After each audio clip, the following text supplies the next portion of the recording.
اپنی بیماری ہو یا کسی کی بیماری ہو، اس کی خبر سنتے ہی انسان پر ایک عجیب سی کیفیت طاری ہوتی، ایک بدمزگی سی ہوتی ہے، ایک دکھ، ایک غم، ایک خوف، ایک ہم، ایک پریشانی سے لاحق ہو جاتی کہ اب ہوگا کیا. مثلا میں جس وقت یہ پریپیئر کر رہی تھی، پڑھ رہی تھی، تو میرا بیٹا میرے پاس آیا، کہتے میرے پیٹ میں بہت درد ہو رہی، اور میں اتنی پرسکون تھی.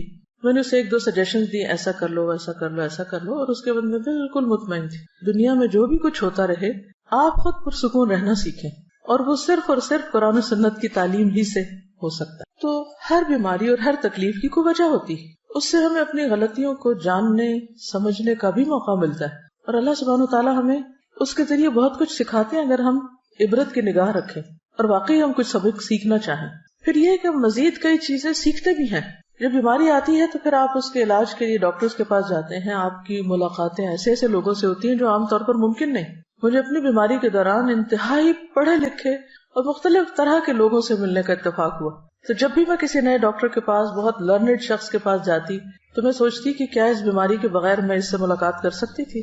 نہیں کر سکتی تھی. اس سے سیکھ سکتی تھی جو اس نے مجھے 1-on-1 بیس پر بہت سی باتیں سکھائی ہیں، نہیں سیکھ سکتی تھی. تو اس میں بھی خیر ہے، تکلیفیں تو آتی جاتی رہتی، لیکن ہر چیز کا انسان اگر مثبت پہلو سامنے رکھے تو وہی لمحے انسان کے لیے خوشگوار بھی بن جاتے ہیں. مثلا آپ کے دانت میں تکلیف ہے اور آپ 1 گھنٹے بھر کے لیے ڈینٹسٹ کے کلینک میں سٹک ہو گئے ہیں، اور اس وقت جو مشینیں آپ کے اتنے دل کے قریب چلتی ہیں اور جو آپ سب کچھ دیکھتے ہیں، اس سے دل بھی دھڑکتا ہے، خوف بھی آتا ہے، اور موت کتنی شدت کے ساتھ اور اپنی بے بسی کتنی اچھی طرح انسان کو معلوم ہو جاتی. پھر اپنی غلطیاں ایک ایک کر کے یاد آتی ہیں کہ کیا کھانا چاہیے تھا، کیا نہیں کھانا چاہیے تھا، کیسے دانت صاف کرنے چاہیے تھے، کہاں ہم سے کوتاہی ہوئی.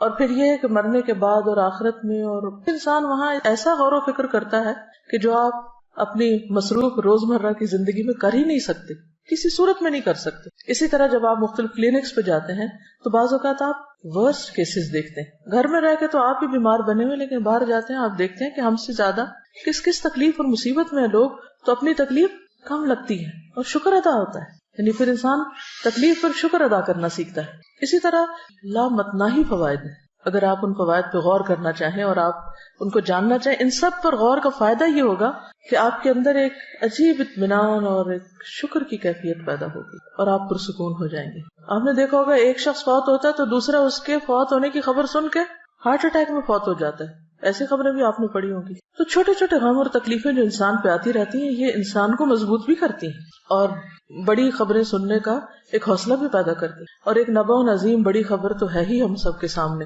وہ تو مرے ہوئے کو بھی اٹھا کے کھڑا کر دے گی. وہ کون سی؟ عما یتساءلون عن النبأ العظیم. کس چیز کے بارے میں آپس میں ایک دوسرے سے باتیں کر رہے ہیں اور ڈسکشنز کر رہے ہیں؟ اس بڑی خبر کے بارے میں. الذی ہم فیہ مختلفون، جس میں ان کی آراء مختلف ہیں، ان کے اپنے بھی ڈس ایگریمنٹس ہیں. ریالٹی کو جھٹلا کے یہ نہیں کہ یہ اتفاق کر گئے.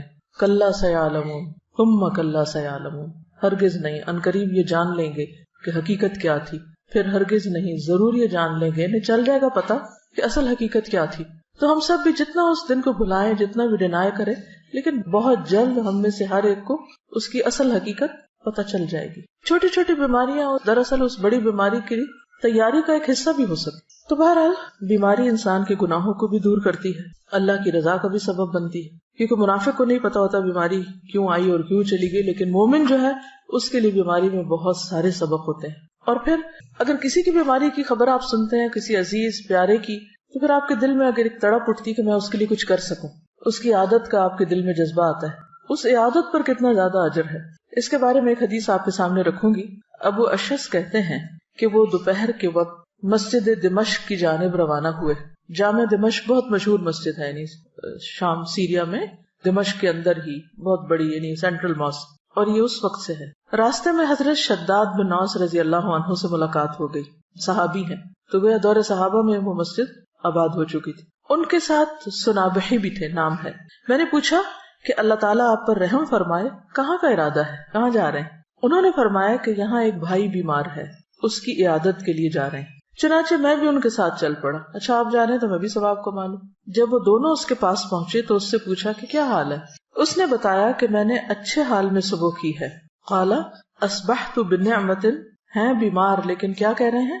اصبحت بنعمت، اچھے حال میں صبح کی ہے. حضرت شداد نے فرمایا خوش ہو جاؤ، ابشر، کہ تمہارے گناہوں کا کفارہ ہو چکا اور گناہ معاف ہو چکے، کیونکہ میں نے نبی صلی اللہ علیہ وسلم کو یہ فرماتے ہوئے سنا ہے کہ اللہ تعالیٰ فرماتا ہے، جب میں اپنے بندوں میں سے کسی مومن بندے کو آزماتا ہوں، یعنی اس کا امتحان لیتا ہوں، اور وہ اس آزمائش پر بھی میری تعریف کرتا ہے، اس تکلیف کے آنے پر بھی میری تعریف کرتا ہے، یہ اہم پارٹ ہے، تو جب وہ اپنے بستر سے اٹھتا ہے وہ اپنے گناہوں سے اس دن کی طرح پاک صاف ہوتا ہے جس دن اسے اس کی ماں نے جنم دیا تھا۔ اور اللہ تعالیٰ فرماتا ہے، وَيَقُولُ الرَّبُّ عَزَّ وَجَلَّ أَنَا قَيَّدتُ عَبْدِي، میں نے اپنے بندے کو قید کیا۔ آپ سٹک ہو جاتے ہیں نا، قید ہو جاتے ہیں، کچھ کر نہیں پاتے، اٹھ نہیں سکتے، میں نے اپنے بندے کو قید کیا۔ وَابْتَلَيْتُهُ، اور میں نے اس کی آزمائش کی، اس کا امتحان لیا، اور اس نے کیا کیا؟ اس پر بھی شکر ادا کیا۔ یہ لکھا ہوا نہیں لیکن محذوف ہے، انڈرسٹوڈ ہے، تو اس کے لیے اب تم اجر کیا لکھو؟ وَأَجْرُ لَهُ كَمَا كُنْتُمْ تُجْرُونَ لَهُ وَهُوَ صَحِيحٌ، لہٰذا تم اس کے لیے ان تمام کاموں کا اجر و ثواب لکھو جو وہ تندرستی کی حالت میں کرتا تھا۔ آپ کے تہجد چھوٹ گئے، آپ کی تلاوت چھوٹ گئی، آپ کی خدمت خلق چھوٹ گئی جو آپ صبح صبح گھر والوں کی کرتے ہیں اٹھ کے، آپ کے بعض اوقات ایسی غنودگی ہوتی ہے آپ کے اذکار چھوٹ جاتے ہیں، اور آپ کو سب سے زیادہ تکلیف کس پہ ہو رہی ہوتی ہے بیمار ہونے کے بعد؟ میں اتنا محروم ہوں، یہ سارے لوگ اتنی اتنی نیکیاں کریں، خصوصاً اگر رمضان میں ہو جائیں یا حج پہ ہو جائیں، پھر تو اور بھی برداشت نہیں ہوتا کہ یا اللہ یہ کیا ہو گیا۔ تو اس وقت اللہ سبحانہ وتعالیٰ مہربانی کرتے ہیں جب عام بندے ساتھ چھوڑ دیتے ہیں۔ شرط ایک ہے، اور وہ کیا ہے؟ اس وقت بھی پازیٹیو رہو، اس وقت بھی اچھا ہی سوچو، اس وقت بھی اللہ کی تعریف کرو کہ یہ کسی مقصد کے بغیر نہیں آئی اور میرے گناہ دھل جائیں گے اور میرے لیے اس میں بھی فائدہ ہے، اجر و ثواب مل گیا بنا کیے بھی، اور بیماری کا اپنا ایک جو کفارہ ہوتا ہے یعنی گناہوں کی معافی وہ بھی ساتھ ہو گیا، دگنا اجر آپ نے کما لیا، یہ دوہری کمائی کر لی بیمار ہو کر۔ جبکہ ہم کیا سوچ رہے ہوتے ہیں کہ ہم لوزر ہیں، ہم تو کھو گئے، سب کچھ چھٹ گیا ہم سے، تو اس وقت بھی پریشان نہ ہو اور اللہ سے اچھی امید رکھیں، اچھا گمان رکھیں، تو اجر ہی اجر ہے، فائدہ ہی فائدہ ہے۔ اور یہ لفظ کتنا خوبصورت ہے کہ قیدت عبدی، بالکل آپ ایسا لگتا ہے نا قید ہو گئے، سب حرم جا رہے ہیں آپ نہیں جا سکتے، سب کھڑے ہو کے عبادت کر رہے ہیں آپ کھڑے نہیں ہو پا رہے، سب روزہ رکھے ہوئے آپ روزہ نہیں رکھ پا رہے، لیکن اللہ کے اجر لکھا جا رہا ہے۔ جب آپ گورنمنٹ جاب کرتے ہیں تو آپ کو سال میں کچھ سک لیوز ملتی اور وہ ود پے ہوتی، اسی طرح میٹرنٹی لیو بھی ود پے ہوتی، پھر کچھ ہاف پے پہ ہوتی، کچھ عرصے کے بعد وہ وداؤٹ پے ہو جاتی، اور کچھ عرصے کے بعد آپ کو جاب چھوڑنی پڑ جاتی۔ اللہ کے یہاں ایسا نہیں ہوتا، بیماری پر آپ کو ود پے لیو ملتی ہے، نماز اور کچھ نیکیوں سے جو آپ روٹین میں کر رہے ہوتے ہیں۔ ایک اور جگہ پر آتا ہے کہ بخار جہنم کے جوش سے ہے اور یہ مومن کا آگ سے حصہ ہے، ام منکم الا واردھا۔ پھر اسی طرح ایک اور حدیث میں آتا ہے، بخار جو تھا نبی صلی اللہ علیہ وسلم کی خدمت میں آیا اور عرض کیا، مجھے اپنے لوگوں کے پیچھے بھیجیے، تو آپ نے انصار کے پاس بھیج دیا۔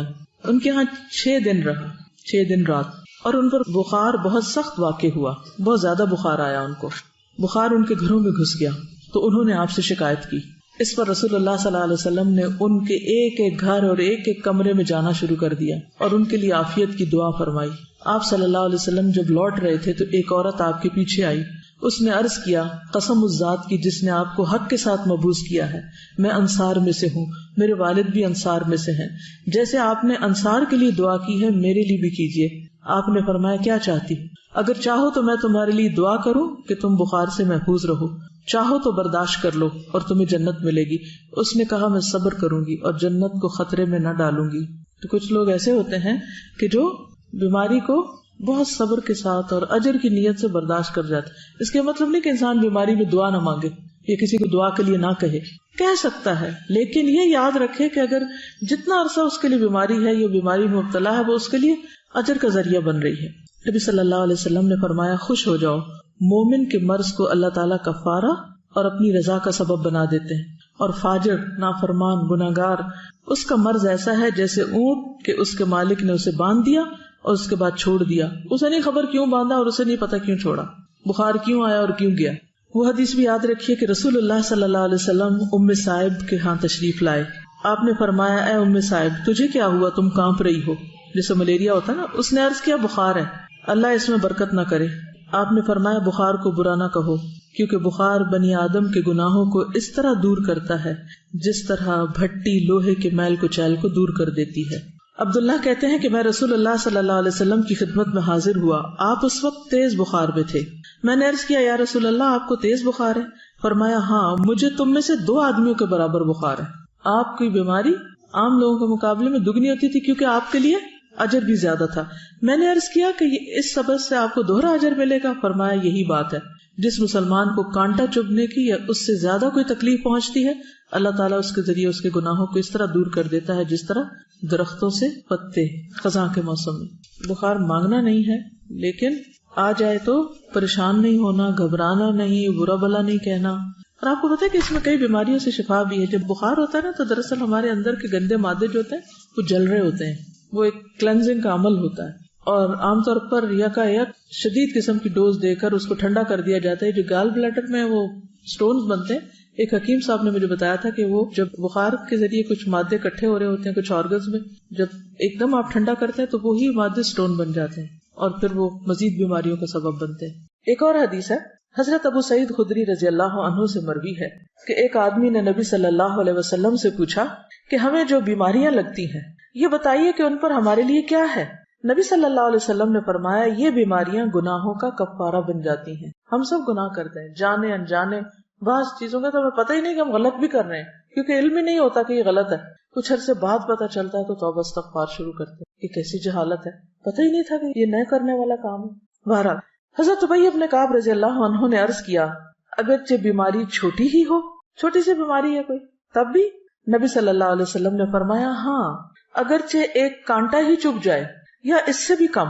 یہ سن کر حضرت ابی بن کعب رضی اللہ عنہ نے اپنے متعلق یہ دعا کی کہ موت تک ان سے کبھی بھی بخار جدا نہ ہو. کیا دعا کی؟ کہ مجھے ہر روز بخار ہو.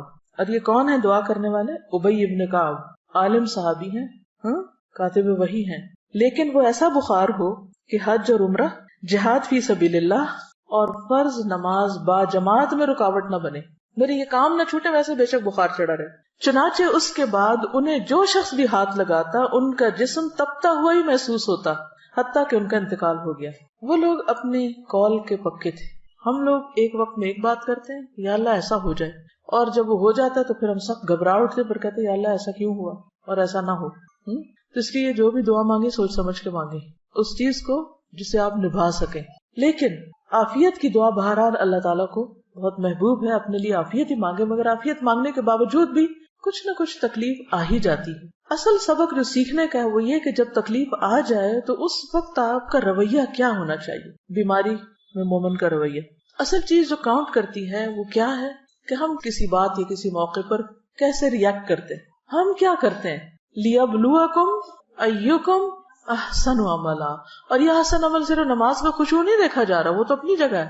یہ احسن عمل ہر عمل میں احسن، ہر عمل میں اچھا رویہ.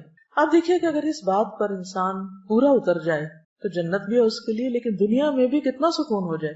ہمیں عموماً تکلیف کس چیز سے ہوتی ہے؟ لوگوں کے کن رویوں سے ہوتی ہے تکلیف؟ جب وہ چھوٹی چھوٹی بات پر آپے سے باہر ہو جاتے ہیں. کوئی بات مرضی کے خلاف ہو گئی تو اتنا نیگیٹو وے میں ریئیکٹ کیا، موڈ آف کر لیا، کئی دن تک بولنا چھوڑ دیا، سیدھے منہ بات نہ کی. اسی سے تو دل تنگ ہوتے ہیں نا. کہیں بھی اکٹھے رہنا مشکل ہو جاتا ہے لوگوں کا. تو مومن کا دل غمگین ہوتا ہے لیکن اس کا چہرہ مسکراتا ہوتا ہے. مرضی کے خلاف بھی بات ہو جائے تو کوشش کر کے مسکرائیں، ورنہ کیا ہے کہ شکوہ ہے کس سے؟ اللہ تعالیٰ سے کہ کیوں ہمیں آزمائش میں ڈالا. کیونکہ کوئی تکلیف نہیں آتی مگر اللہ کے اذن سے آتی. اس وقت ایک ایسے کردار کا مظاہرہ کریں کہ جو واقعی اللہ کا پسندیدہ کردار ہو، اور اس وقت بھی ڈائریکٹ آپ کا کنیکشن اپنے رب کے ساتھ ہو کہ میرے اللہ تو جانتا ہے نا کہ میں کس تکلیف سے گزر رہا ہوں، چاہے وہ جسمانی ہو یا روحانی ہو یا جذباتی ہو یا کچھ بھی ہو. بندوں کو سنانے کا فائدہ نہیں، وہ سمجھ ہی نہیں پاتے کہ مسئلہ کیا ہے. آپ ایڈوائس لے سکتے ہیں کسی سے، لیکن آپ لے کے دیکھیں مایوسی ہوں گی، کچھ بہت فائدہ نہیں ہوگا. تو بہتر کیا ہے؟ پرو ایکٹیو اپروچ اختیار کریں. مثلاً روٹین میں جیسے اب قرآن مجید آپ پڑھ رہے ہیں اس کے ساتھ ایک تعلق ہے. آپ نے دیکھا ہوگا ہر روز جواب آتا ہے کہ نہیں؟ جیسے جیسے حالات گزر ہوتے ہیں ویسے ویسے آیات آ رہی ہوتی ہیں. یہ پرو ایکٹیو اپروچ ہے، مسائل سے نبٹنے کی ہے. ہدی للمتقین ہے، ہدایت ہے، گائیڈنس ہے آپ کے لیے. آپ کو روز کے مسئلوں کا حل پیش ہو رہا ہے. کوئی تک ہی نہیں بنتی کہ انسان پھر قرآن کو چھوڑ کے بیٹھ جائے. روٹین میں آپ اس کو پکڑے رکھے. نبی صلی اللہ علیہ وسلم نے اپنے پیچھے کیا چھوڑا تھا جس کو پکڑ کے رکھنا ہے. ہم سب کے لیے بھی یہی کتاب ہے، اس کا ساتھ نہ چھوٹے. شفا ہی شفا ہے، مسائل کا حل ہی حل ہے. ایسا اعتدال آپ کی زندگی میں آئے گا، ایسی خوبصورتی آئے گی، ایسا حسن آئے گا کہ دنیا بھی پرسکون ہو جائے گی. کیونکہ غم اور پریشانی کا تعلق آپ کی اپنی ذات سے ہوتا ہے، وہ آپ کے اپنے اندر کا مسئلہ ہوتا ہے، باہر کا کام اندر کا زیادہ. اور دین ہمارا اسی اندر کے مسئلے، اسی بل کو نکالنے کی کوشش کرتا ہے، اور یہیں سے نکلتا ہے، کوئی نہیں نکال سکتا. اللہ سے بڑھ کے ہمیں کون سمجھتا ہے، ہماری نفسیات کون جانتا ہے؟ تو اللہ تعالیٰ اپنی کتاب میں ہمیں ہر چیز کے بارے میں بتاتے ہیں. پھر اس کے بعد سنت ہے، نبی صلی اللہ علیہ وسلم کی احادیث ہیں، اس سے بہت کچھ سیکھنے کو ملتا ہے. ایک اور حدیث ہے، حضرت ابو ہریرہ سے روایت ہے کہ رسول اللہ صلی اللہ علیہ وسلم نے فرمایا، اللہ تعالیٰ فرماتا ہے جب میں اپنے مومن بندے کو آزماتا ہوں اور وہ تیمارداری کرنے والوں کے سامنے میرا شکوہ نہیں کرتا، میری شکایت نہیں لگاتا، جو اس کا حال پوچھے، تو اس کو اپنی قید سے آزاد کر دیتا ہوں، بیماری سے شفا دے دیتا ہوں، اس کے پہلے گوشت کے عوض بہترین گوشت عطا کرتا ہوں، اس کے پہلے خون کے بدلے بہترین خون دیتا ہوں، اور وہ اثر نو عمل کرتا ہے. ہوتا ہے نا کہ جب بیمار ہوتا ہے انسان تو عبادات ہالٹ پہ آ جاتی ہیں، رک جاتی ہیں، ساری روٹین ڈسٹرب ہو جاتی، کام چھوٹ جاتے ہیں، اور یوں لگتا ہے اب تو کبھی صحت ملنی کوئی نہیں، اب تو ہمیں اس کے ساتھ ہی جینا پڑے گا. لہذا نہ تو دوا کرتے ہیں، نہ ہی کوئی اور اپنا خیال کرتے ہیں، بس پھر ہر وقت ایک بسورا ہوا چہرہ اور ایک مریل شکل اور مریل چال کے ساتھ سب کو بیزار کرتے ہیں. اللہ پہ توکل کہاں گیا؟ تو یہ تو کبھی سوچے ہی نہ کہ ہم نے کبھی ریٹائر ہونا ہے. بیڈ پہ بھی پڑ گئے تو بھی کیا کرنا ہے؟ اگر دماغ کام کر رہا ہے نا، زبان کام کر رہی ہے، کان کام کر رہے ہیں، آنکھ کام کر رہی ہے، صرف اتنا حصہ کام کر رہے ہیں، تب کے لیے بھی سوچ رہے. اللہ نہ کرے کہ کبھی ایسا ہو، لیکن کئی دفعہ ہو بھی جاتا ہے نا کچھ لوگوں کے ساتھ. تو بس زبان سے اللہ کا ذکر، نگاہوں سے غور و فکر، اور کانوں سے اچھی باتیں سننا، قرآن سنیں، اچھے لیکچر سنیں، کچھ بھی کریں. ہم سب یہ بھی کر سکتے ہیں کہ اپنی وصیت لکھ کے رکھ دیں، اپنے بچوں کو بتا دیں کہ خدا نخواستہ اگر مجھ پر کوئی ایسا وقت آئے تو میرے ساتھ کیا کیا جائے، کیا نہ کیا جائے. کیونکہ خدا نخواستہ زبان بند ہو جائے تو انسان کہہ بھی نہیں سکتا. ہاپکنس ویل چیئر پہ ہے، آنکھوں کے اشاروں سے میں نے سنا کہ وہ کیسی کیسی تھیریز اس نے ایجاد کی. السلام علیکم. تھوڑے سے پہلے میں نے دیکھا تھا انٹرنیٹ پہ کہ وہ جو احمد دیدات جو اسکالر تھے بہت بڑے، جن سے موٹیویٹ ہو کے ڈاکٹر ذاکر نائک جیسے ماشاءاللہ بڑے اسکالر پیدا ہوئے، تو ان کا آخری وقت جب تھا تو وہ پیرالسس کے اٹیک میں تھے، اور ان کے صرف یہ جو فیس کا حصے ہیں، آنکھیں، یہ صرف موو ہو سکتی تھی، باقی جسم کا کوئی حصہ نہیں ہو سکتا تھا. اور کتنے دن وہ ہاسپٹل کے بیڈ پہ اس طرح رہے، اور آنکھوں کے اشارے سے اپنے جو اسسٹنٹس تھے ان کو کچھ لکھوا رہے تھے اور ان کو بتا رہے تھے کہ یہ کرو یہ کرو. اور میں دیکھ رہی تھی کہ یعنی ان کی آنکھوں سے بالکل ایسا نہیں لگ رہا تھا کہ ان کے اوپر اتنی بڑی بیماری جو ہے وہ طاری ہے، اور وہ یعنی پورے سوچ اور فہم کے ساتھ ان کو وہ انسٹرکشنز. تو کبھی بھی مایوسی اور شیطان کو پاس نہ پٹکنے دیں کہ آپ کچھ کریں نہ، بس بیکاری نہیں آنے دینی اپنے پاس، حالات کچھ بھی ہوں. دیکھیں اگر انسان نیت کر لیتا تو اللہ پورا کرا دیتا ہے نا. کچھ سچویشنز کو آپ اوائڈ نہیں کر سکتے، آپ کی زندگی کے ساتھ بند گئی ہیں، آپ کی تقدیر کا حصہ ہے، تو پھر بھی دیکھا یہ جائے گا کہ آپ نے ان حالات میں رہ کے کیا کیا. ٹھیک ہے، تو بہرحال بیماری کا شکوہ نہیں کرنا، واویلا نہیں کرنا، دوسروں کو بیزار نہیں کرنا، اس کو اپنے اوپر طاری نہیں کر لینا. تو انشاءاللہ آپ دیکھیں گے ایک تو اس کی انٹینسٹی کم ہوگی، دوسرا یہ کہ آپ کے آس پاس کے لوگ آپ کے پاس رہنا چاہیں گے، بھاگیں گے نہیں آپ سے. ورنہ ہوتا ہی ہے نا کہ جو بندہ تنگ کر مارے تو سب ادھر ادھر ہو جاتے ہیں. پھر یہ ہے کہ آپ کچھ پروڈکٹیو پازیٹیو کام میں اپنی انرجی لگائیں، کیونکہ رونے کے لیے بھی انرجی چاہیے ہوتی ہے نا، اور چیخنے کے لیے بھی، اور غصے کے لیے بھی، اور سب اوٹ پٹانگ حرکتوں کے لیے انرجی چاہیے ہوتی. جب آپ کی ساری انرجی وہاں لگ جاتی ہے تو پھر جب اچھا کام کرنے کا وقت آتا ہے پھر آپ تھک کے سو جاتے ہیں. اپنی ساری انرجی کو چینلائز کرنا ہے، پازیٹیو وے میں یوز کرنا ہے. پھر ایک اور حدیث ہے، حضرت ابو امامہ سے روایت ہے کہ نبی صلی اللہ علیہ وسلم نے فرمایا، جس بندے کو بھی بیماری سے پچھاڑ دیا گیا، پیرالائز ہو گیا کسی بھی طرح، یا پڑ گیا ہے بیڈ پہ، تو اللہ تعالیٰ اسے جب بیماری سے اٹھاتا ہے تو وہ پاک ہوتا ہے، یعنی اس کے گناہوں کا کفارہ ہو چکا ہوتا ہے. پھر آپ دیکھیے ایک اور حدیث ہے، نبی صلی اللہ علیہ وسلم جب مدینہ تشریف لے گئے تو مدینہ کی زمین جو تھی وہ وبائی زمین تھی. پورے عرب میں سب سے زیادہ وبائیں جو تھی وہ مدینہ میں ہوتی تھی، ارض الوبا تھی. جب صحابہ وہاں پر گئے تو بیمار پڑ گئے، ایک ایک کو بخار، اور حضرت ابو بکر کی حالت یہ ہو گئی تھی کہ ان کو لگتا تھا کہ جیسے بس اب دنیا سے رخصت ہونے والے ہیں، اتنے شدید بیمار ہو گئے تھے وہ بھی. حضرت بلال کے بارے میں آتا ہے اور بھی صحابہ. تو نبی صلی اللہ علیہ وسلم نے اس موقع پر کیا کیا تھا؟ نبی صلی اللہ علیہ وسلم نے مدینہ کے لیے برکت کی دعا کی اور کہا کہ یہاں کے بخار کو جوفہ کی طرف لے جائے، یعنی کہ غیر آباد علاقے کی طرف، وہاں چلا جائے، یہاں نہ ہو. تو اس کے بعد مدینہ وباؤں سے خالی ہو گیا.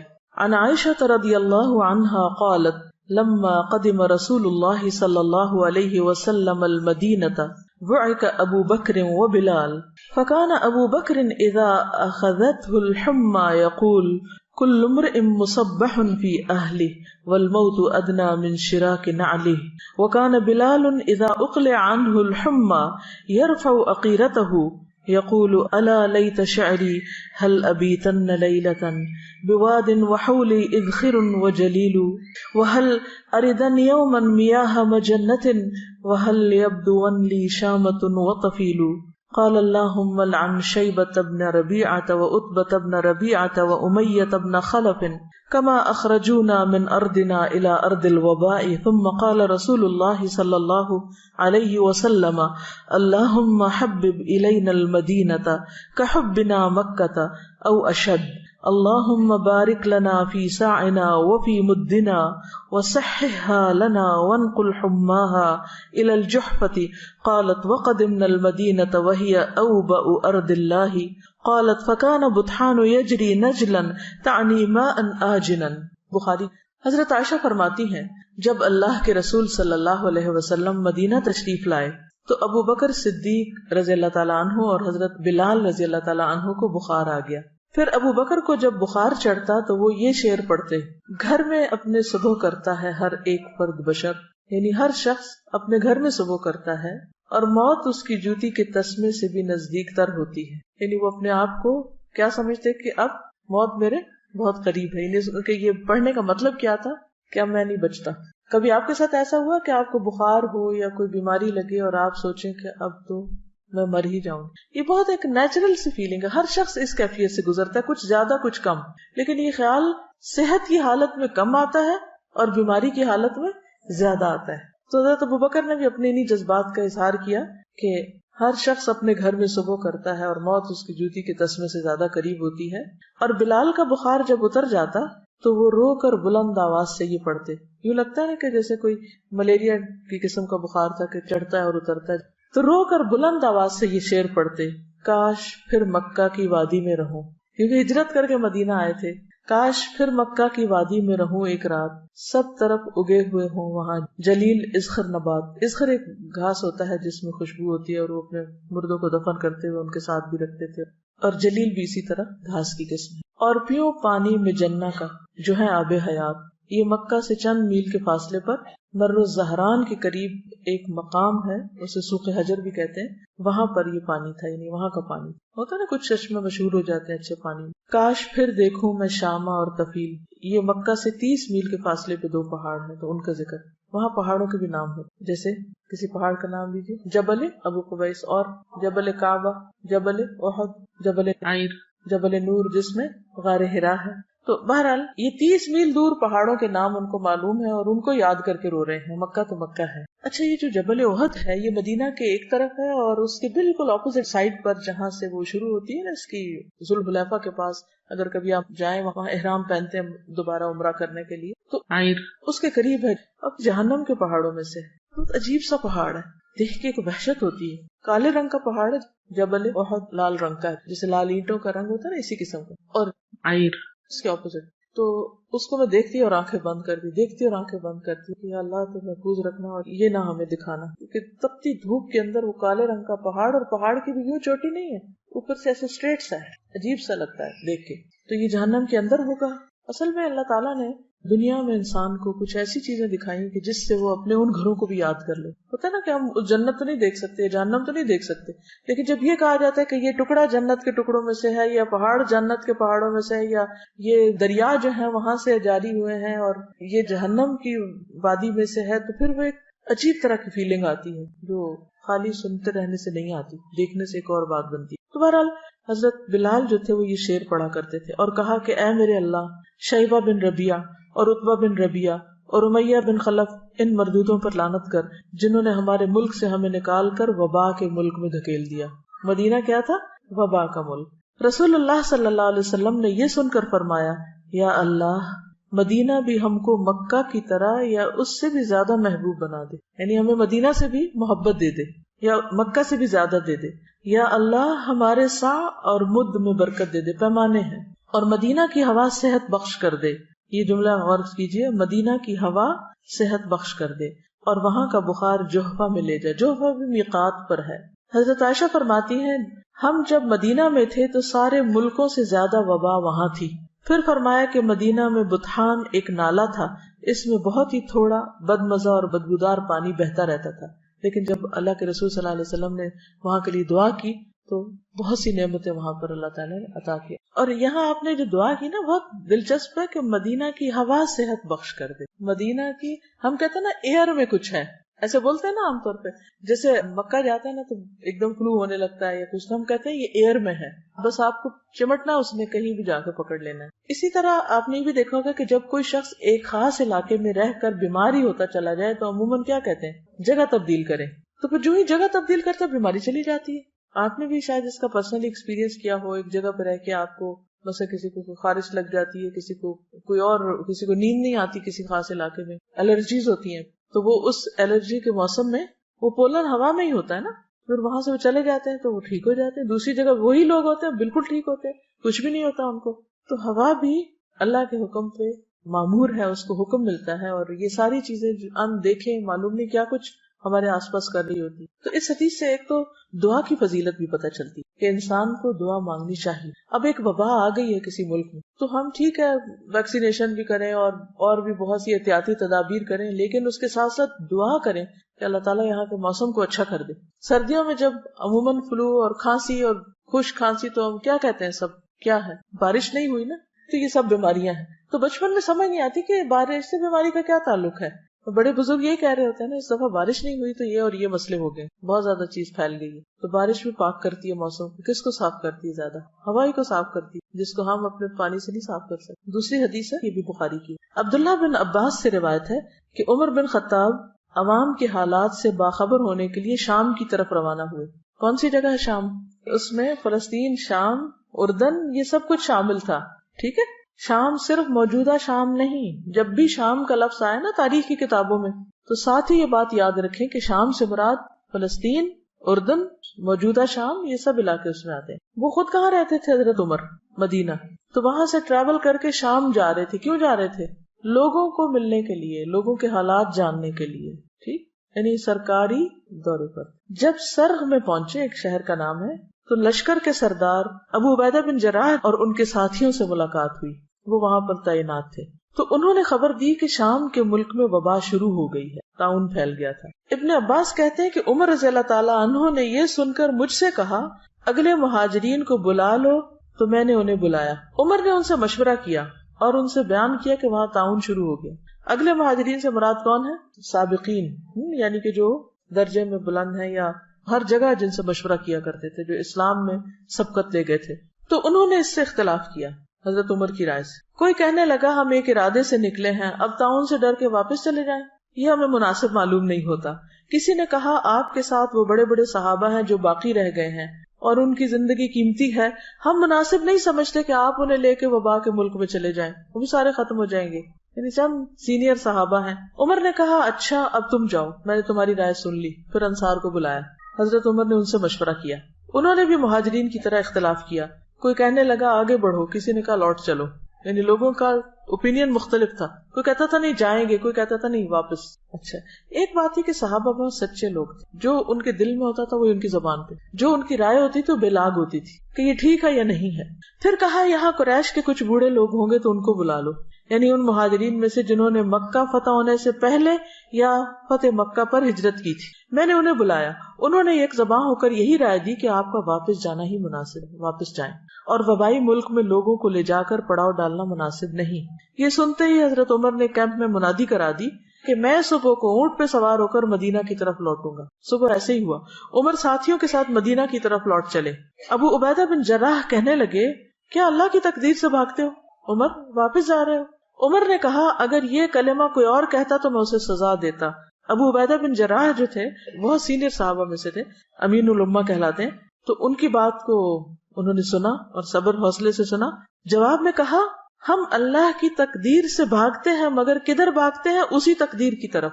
ابو عبیدہ یہ تو بتاؤ اگر تمہارے پاس اونٹ ہو اور تم ایک نالے پر پہنچو جس کے دونوں کناروں میں ایک کنارہ تو سرسبز ہو اور دوسرا سوکھا خشک، اور تم سرسبز کنارے میں اونٹ چراؤ تو یہ اللہ کی تقدیر سے ہوگا، اور اگر خشک کنارے میں چراؤ تب یہ اللہ کی تقدیر سے ہوگا.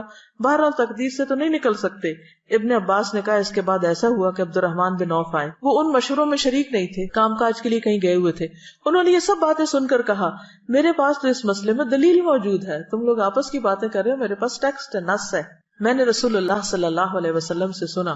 اس کی عربی بتا دیتی ہوں. اذا سمعتم به بأرض فلا تقدموا عليه واذا وقع بأرض وانتم بها فلا تخرجوا فرارا منه قال فحمد الله عمر ثم انصرف. مطلب کیا ہے کہ حضور صلی اللہ علیہ وسلم نے کیا فرمایا, وہ دلیل کیا تھی. آپ فرماتے تھے جب تم سنو کسی ملک میں وبا پھیلی ہوئی ہے تو وہاں نہ جاؤ, اور اگر اس ملک میں پھیلے جہاں تم ہو تو وہاں سے بھاگ کے مت جاؤ. یہ سن کر عمر اللہ کا شکر بجا لائے کہ ان کی رائے حدیث کے مطابق تھی, اور وہ مدینہ کو شر صدر کے ساتھ واپس لوٹ گئے. اس سے کیا باتیں پتہ چلتی کہ جہاں وبا پھیلی بھی ہو وہاں نہیں جانا چاہیے, اور اگر وہاں رہتے ہیں آپ تو وہاں سے بھاگ کر کہیں اور نہیں جانا چاہیے. وہ کیوں؟ وائرس دوسری جگہ منتقل ہو جائے گا. تو اس سے کیا پتہ چلتا ہے کہ ایسے مواقع پر احتیاطی تدابیر کرنا دین کے عین مطابق کے خلاف نہیں ہے. ٹھیک ہے, اپنے آپ کو ہلاکت کی جگہ سے بچانا, نقصان سے بچانا, اپنی جان کا دفاع کرنا, اپنے جسم بدن صحت کا دفاع کرنا, یہ بھی دین کا حصہ ہے. اس میں مجھے جو بہت زیادہ بات فیسینیٹ کی حضرت عمر کی شخصیت کے اوپر ہے کہ نکلے ہیں, مسئلہ پیش آیا ہے, خود سے ہی نہیں فیصلہ کر لیا. کیا کیا؟ سب سے اکٹھا نہیں کیا, ایک سے کیا, دوسرے سے کیا, کیونکہ اگر بہت بڑا گروپ ہو مشورہ دینے والا تو وہ پھر صرف بحث مباحثہ شروع ہو جاتا ہے. تو انہوں نے مہاجرین سے الگ کیا اور انصار سے الگ کیا, پھر ان میں سے بھی جو سلیکٹڈ لوگ تھے ان سے پھر الگ کیا, پھر اس سب کے بعد جو سن کے ان کی رائے بنی اس پر عمل کیا, اور پھر عبد الرحمن بن عوف نے جب حدیث سنائی تو اس پر شکر ادا کیا. ایک اور بات پتہ چلتی ہے کہ صحابہ جو تھے اللہ کے رسول صلی اللہ علیہ وسلم کی بات آنے کے بعد کوئی اختلاف نہیں کرتے. اب وہ جو کہہ رہے تھے کہ نہیں چلو چلو آگے ہی چلو, انہوں نے جب سنا کہ نبی صلی اللہ علیہ وسلم نے یہ فرمایا تو پھر کوئی نہیں ملتا کہ حضرت عمر کو کسی نے برا بلا کہا ہو یا کسی اور کو.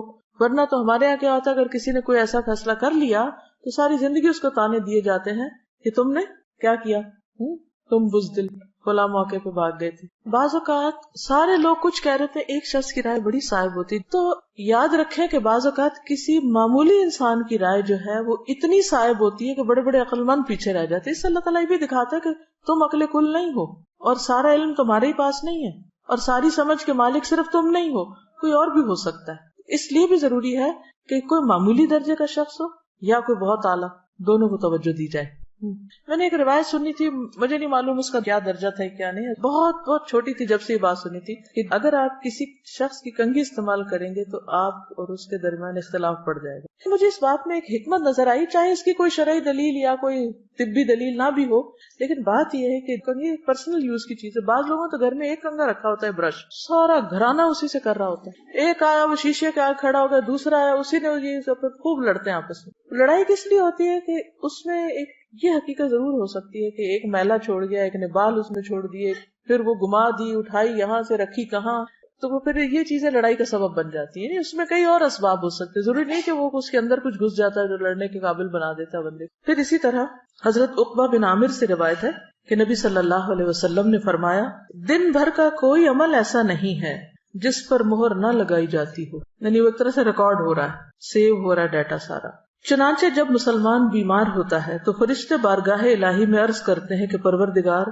تو نے فلاں بندے کو روک دیا ہے, حبستہ, اسے قید کر دیا, اب وہ کچھ کر نہیں سکتا, دوڑ نہیں سکتا. اللہ تعالیٰ فرماتا ہے کہ اس کے تندرست ہونے تک جیسے اعمال وہ کرتا ہے ان کی مہر لگاتے جاؤ, یا یہ کہ وہ فوت ہو جائے. یعنی روٹین میں جو وہ کرتا تھا, بیمار ہو گیا تب بھی وہ مہر لگاتے جاؤ ان ایریاز میں. آپ کی ڈیلی ڈائری جو ہے اس پہ اسٹیمپ لگتی جاتی ہے. شرط کس بات کی کہ آپ ایک روٹین میں ریگولر کچھ نہ کچھ کرتے رہیں, تاکہ فرشتوں کو بھی پتا ہو کہ کون سے تھے وہ کام جو آپ نہیں کر پا رہے. اب ایک اور حدیث میں آتا ہے, رسول اللہ صلی اللہ علیہ وسلم نے فرمایا, جب کوئی بندہ بیمار ہوتا ہے یا سفر میں جاتا ہے تو اس کے وہ تمام عمل لکھ دیے جاتے ہیں جو وہ حالت قیام اور زمانہ تندرستی میں کیا کرتا تھا. اور صبر کا اجر کہ قیامت کے دن جب آزمائش والوں کو ان کی مصیبتوں کا بدلہ دیا جائے گا تو اہل عافیت تمنا کریں گے کاش ان کی کھالیں دنیا میں کینچیوں سے کاٹ دی جاتی, تاکہ ایسا اجر ملتا ہے جو صبر کرنے والوں کو ملا ہے. اور پھر جو بیماری پر صبر کر جائے تو اس کے لیے جنت ہے. جیسے وہ ایک خاتون آپ کی خدمت میں حاضر ہوئی اور اس نے کہا کہ اللہ کے رسول صلی اللہ علیہ وسلم مرگی کا دورہ پڑتا ہے مجھے، تو آپ دعا کیجیے کہ میں ٹھیک ہو جاؤں. فرمایا کہ اگر تم چاہو تو میں کر دیتا ہوں، ورنہ اس کے بدلے تمہارے لیے جنت ہے. اس نے کہا کہ ٹھیک ہے، میں یہ نہیں کہتی مگر یہ کہ میرا پردہ جو کھل جاتا وہ نہ کھلے. تو آپ نے اس حصے کے لیے دعا کر دی. پھر اسی طرح جنت میں بھی درجات کی بلندی کا سبب ہے بیماری.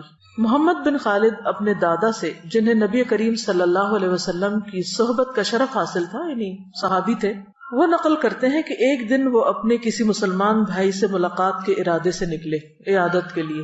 راستے میں ان کی بیماری کا پتہ چلا تو ان کے پاس پہنچ کر کہا کہ میں آپ کے پاس ملاقات کے لیے، عیادت کے لیے اور خوشخبری دینے کے لیے آیا ہوں. 3 کام: ملاقات، عیادت اور خوشخبری سنانے آیا. اس نے پوچھا یہ ساری چیزیں ایک جگہ کیسے جمع ہو گئی؟ انہوں نے جواب دیا کہ میں جس وقت نکلا تھا اس وقت آپ سے ملاقات کا ارادہ تھا، بس ملنے آ رہا تھا. راستے میں آپ کی بیماری کی خبر سنی تو عیادت کی نیت بھی کر لی. اور رہی خوشخبری تو وہ یہ ہے کہ میں نے نبی صلی اللہ علیہ وسلم کو یہ فرماتے ہوئے سنا ہے کہ جب اللہ کے ہاں کسی بندے کا مقام اور مرتبہ اس درجے سے آگے بڑھ جاتا ہے جہاں تک اس کا عمل نہیں پہنچتا، تو اللہ تعالیٰ اسے جسمانی، مالی یا اولاد کی طرف سے کسی آزمائش میں مبتلا کر دیتا ہے، پھر اسے اس پر صبر بھی عطا کر دیتا ہے، یہاں تک کہ وہ اس درجے تک جا پہنچتا ہے جو اس کے لیے طے ہو چکا ہوتا ہے. یعنی آپ ہر وقت جنت الفردوس مانگتے ہیں، روتے ہیں کہ یہ کرنا تھا کر نہیں پائے. یعنی کئی لوگوں کو لٹرلی روتے ہوئے دیکھا ہے جو واقعی سچے دل سے کہتے ہیں کہ ہمارا دل چاہتا ہے ہم یہ بھی کریں، یہ بھی کریں، یہ بھی کریں، لیکن ہم اسے ہو نہیں پا رہا. کبھی بچے چھوٹے ہیں، کبھی بیماری آ گئی ہے، کبھی کوئی اور وجہ بن گئی، عمل نہیں ہو پا رہا، کام کر نہیں پا رہے، کرنا چاہتے ہیں. اب عمل کے ساتھ تو اس درجے کو پا ہی نہیں سکتے کیونکہ وہ وقت نہیں ہے، موقع نہیں ہے، یا قابلیت نہیں، یا صلاحیت نہیں. اب یہ گیپ ہے، ابھی کچھ قدم باقی ہیں، تو اللہ تعالیٰ کیا کرتے ہیں؟ کوئی آزمائش بھیج دیتے ہیں، بندہ اس پہ صبر کر جاتا ہے. اس آزمائش کی وجہ سے وہ فاسٹ لفٹ پہ بیٹھ کے اوپر چلا جاتا ہے. قرآن پڑھنے کا سب سے بڑا فائدہ یہ کہ انسان کی ہائی تھنکنگ ہو جاتی کہ میں اس درجے کو پہنچوں. اور اگر صحابہ کی زندگی آپ پڑھیں تو اور بھی اس کو مہمیز لگ جاتی، کیونکہ وہ بہت مختلف طرح سوچتے تھے. وہ کبھی کبھی اپنی ڈریمز شیئر کرتے تھے. ڈریم سے مراد اپنے جو آئندہ کے خواب کے، کیا کریں، کہاں پہنچیں، کیسی موت آئے، کہاں جائیں. حیرت ہوتی ہے کہ سوچتے بھی کیسے تھے، ہم کو تو سوچنا بھی نہیں آتا. کیونکہ جو لوگ خواب دیکھتے ہیں وہی منزل پہ پہنچتے ہیں، اور اللہ پہنچا دیتا ہے، کسی بھی طرح پہنچائے. تو جب ایک طریقے سے نہیں پہنچ پاتے تو اللہ تعالیٰ کو اور طریقہ بتا دیتا ہے، اس سے نہیں تو ایک اور اس سے نہیں تو کسی اور. بس اللہ کی رضا پہ راضی ہونا سیکھ جائیں.